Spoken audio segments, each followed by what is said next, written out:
Hello student, तो स्वागत है आप सबका आरजीएस क्लासेस 12th में। तो प्यारे साथियों, इस चैनल को थोड़ा सा सपोर्ट कीजिए, इसको शेयर कीजिए, लाइक कीजिए एंड कमेंट कीजिए। तो चलिए, पिछले क्लास में हमने पढ़ा था कि दो समुच्चयों का कार्तीय गुणनफल कैसे ज्ञात किया जाता है, और इस क्लास में हम लोग जानेंगे कि तीन समुच्चयों का कार्तीय गुणनफल क्या होता है और इसको ज्ञात कैसे किया जाता है। तो चलिए, थोड़ा सा फास्ट रिवीजन के तौर पर पिछले क्लास का रिवीजन करते हैं, ताकि जो भी विद्यार्थी पिछले क्लास को नहीं देखे हैं, अगर डिटेल में देखना चाहते हैं तो उस क्लास को देखें जाके एक बार, उसके बाद इस क्लास में इंटर करें, ताकि जो हम आज पढ़ाने वाले हैं वो पूरा का पूरा पिछले क्लास पर बेस्ड है। इसलिए जब तक पिछला क्लास का टॉपिक क्लियर नहीं होगा तब तक ये क्लास समझ में नहीं आएगा। तो चलिए हम इसको स्टार्ट करते हैं। पहले पिछले क्लास का रिवीजन थोड़ा सा कर लेते हैं, ताकि जो भी विद्यार्थी पिछले क्लास नहीं देखा है उनको कोई भी समस्या ना हो। तो चलिए, पिछले क्लास में हमने बताया था कि दो समुच्चयों का कार्तीय गुणनफल कैसे किया जाता है। तो माना ए तथा बी दो आरिक्त समुच्चय हैं, ए तथा बी दो आरिक्त समुच्चय हैं। आरिक्त समुच्चय क्या होता है? आरिक्त समुच्चय वैसा समुच्चय होता है जिसमें कोई ना कोई अवयव मौजूद हो। और रिक्त समुच्चय क्या होता है? रिक्त समुच्चय जो हमारा होता है, रिक्त समुच्चय, इसको फाई से या करली ब्रैकेट के अंदर कुछ नहीं लिख करके इसको सूचित करते हैं। ये पहला तरीका और ये दूसरा तरीका, इन दोनों में से किसी भी तरीके से रिक्त समुच्चय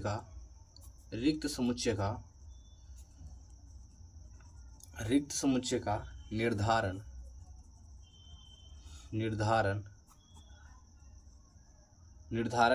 या कह लो रिक्त समुच्चय को प्रदर्शित किया जाता है। रिक्त समुच्चय को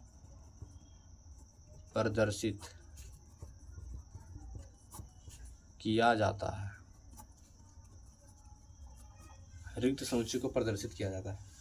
तो चलिए हम लोग देखते हैं दो समुच्चयों का कार्तीय गुणनफल। माना ए तथा बी द्वारिक्त समुच्चय है।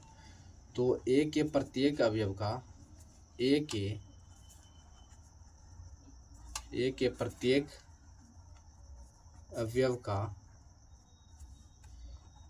बी के प्रत्येक अवयव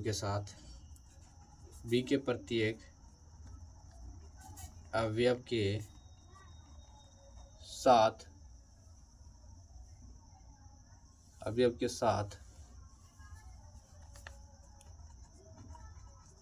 क्रमिक युग्म के रूप में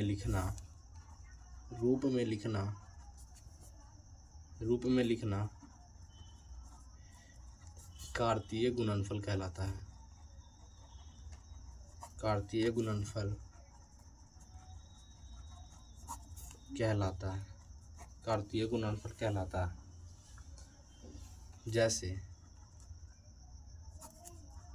जैसे माना एक समुच्चय ए में 1, 2, 3 अवयव है, एंड समुच्चय बी में, समुच्चय को हमेशा जो कैपिटल लेटर है उससे प्रदर्शित किया जाता है। तो हमारा समुच्चय ए बराबर 1, 2, 3 है, एंड समुच्चय बी बराबर ए बी सी है। तो समुच्चय ए के प्रत्येक अवयव को, इसको भी, समुच्चय बी के प्रत्येक अवयव के साथ, इसके साथ भी क्रमिक युग्म के रूप में लिखना। अब बहुत सारे स्टूडेंट के मन में होता है क्रमिक युग्म क्या होता है। तो क्रमिक युग्म क्रमिक युग्म का मतलब है कि दो निश्चित अवयव होना चाहिए। निश्चित अवयव का मतलब जिसका प्रकृति ना बदले। दो ऐसे निश्चित अवयव होने चाहिए क्रमिक युग्म में, दो निश्चित अवयव जिनका प्रकृति ना बदले, उनको करली ब्रैकेट के अंदर, स्मॉल ब्रैकेट के अंदर कॉमा लगाकर लिखना ही क्रमिक युग्म कहलाता है। जैसे इस व्यवस्था को हम क्रमिक युग्म कह सकते हैं जब इसमें दो अवयव को कॉमा लगाकर करली ब्रैकेट पर लिखा हो, तो हमारा यही जो है ना क्रमिक युग्म कहलाता है। यही क्रमिक युग्म कहलाता है। तो क्रमिक युग्म का परिभाषा क्या देंगे? ऐसा लिखेंगे कि माना दो अवयव को छोटी ब्रैकेट के अंदर एक दूसरे के साथ कॉमा लगाकर लिखना ही क्रमिक युग्म कहलाता है। इसी युग्म को, ये पेयर के रूप में है, एक ये दो है, मतलब पेयर है, युग्म है, और इसी युग्म को क्रमिक युग्म कहा जाता है। तो क्रमिक युग्म का टॉपिक क्लियर हुआ होगा। अब हम लोग चलेंगे तीन समुच्चयों का कार्तीय गुणनफल क्या कहलाता है। जैसे दो समुच्चयों का कार्तीय गुणनफल होता है, सेम उसी आधार पर तीन समुच्चयों का भी कार्तीय गुणनफल किया जाता है। जैसे तीन समुच्चयों का कार्तीय, जैसे उसमें दो समुच्चय था तो उसमें दो समुच्चय रहता था, इसमें तीन समुच्चय है तो इसमें तीन समुच्चय रहेगा। जैसे इसका परिभाषा अगर लिखना होगा तो लिखेंगे क्या, तीन समुच्चयों का कार्तीय गुणनफल, तीन समुच्चयों का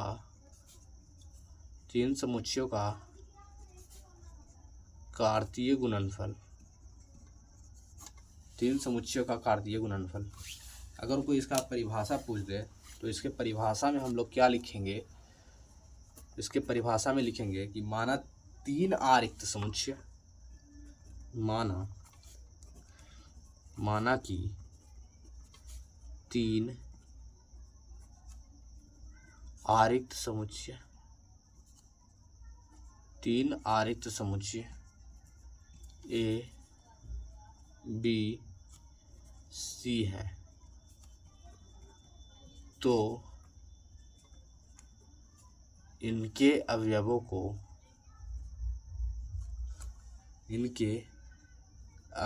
को एक दूसरे के साथ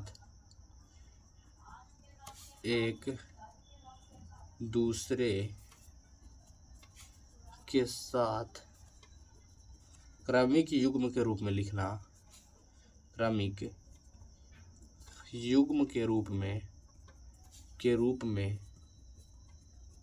लिखना ही तीन समुच्चयों का कार्तीय गुणनफल कहलाएगा। लिखना ही तीन समुच्चयों का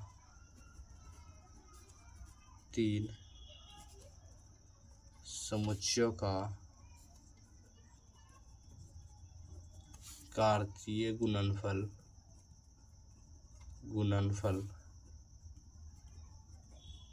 कहलाएगा। तीन समुच्चयों का कार्तीय गुणनफल कहलाएगा। जैसे एग्जाम्पल से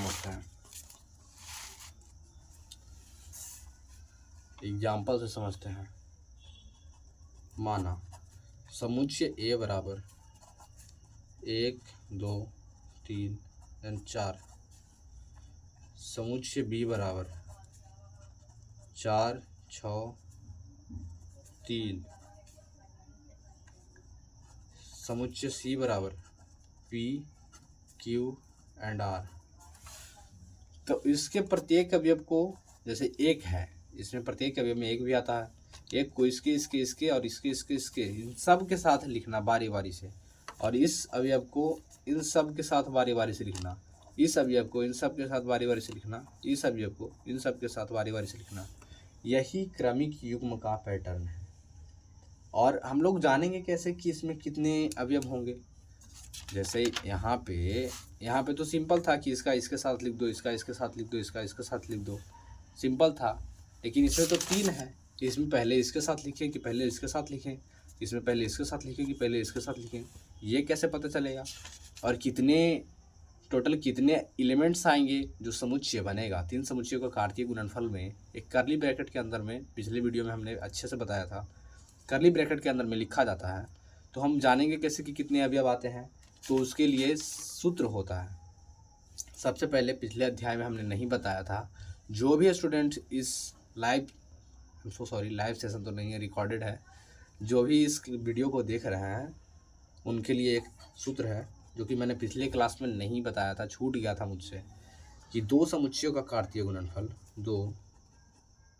दो समुच्चयों का कार्तीय गुणनफलों की संख्या दो समुच्चयों के कार्तीय गुणनफलों की संख्या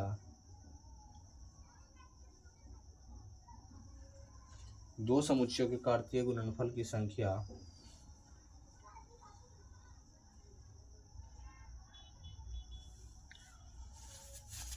कार्तीय गुणनफलों की संख्या। कार्तीय गुणनफल किसे कहते हैं?